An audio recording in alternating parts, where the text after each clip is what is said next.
So today we're making one of my current favorite recipes, and that is a paleo chicken quesadilla. This is a great way to use up any leftover veggies and protein in a fun, delicious either lunch, dinner, or it could be a snack too, a little bit more of a heartier snack. So let's just go ahead and get right into it. So this is everything you're going to need for the quesadilla. I'm starting off by sauteing some onion, but if you have leftover onions in your fridge that are already cooked, that would work as well too.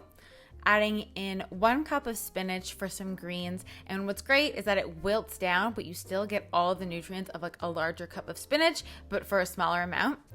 I'm taking some leftover chicken and I'm adding in some clean barbecue sauce. You really want to look at the ingredients of barbecue sauce to make sure there's no added sugar or any kind of fake preservatives. Stir that together, and then I'm laying down one of my almond flour tortillas. You can use your favorite kind of tortilla here, like a gluten-free one, and put down your chicken.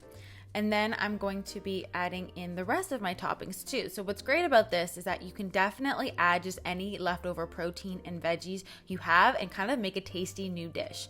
So I'm adding in the onions and the spinach that we quickly sauteed for a few minutes prior. And then I also had a little bit of sweet potato, which tasted really good in this because it was nice and soft. So adding that in. And then I'm adding in a couple tablespoons of dairy-free cheese. So just use your favorite dairy-free one.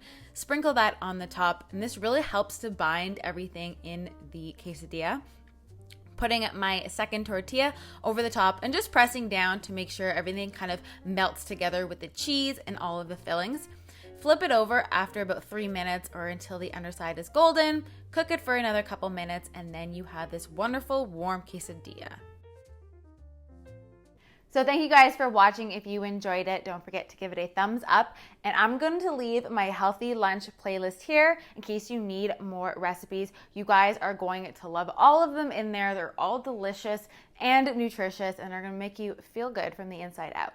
So if you're new, don't forget to subscribe, and I'll see you in my next video. Bye guys.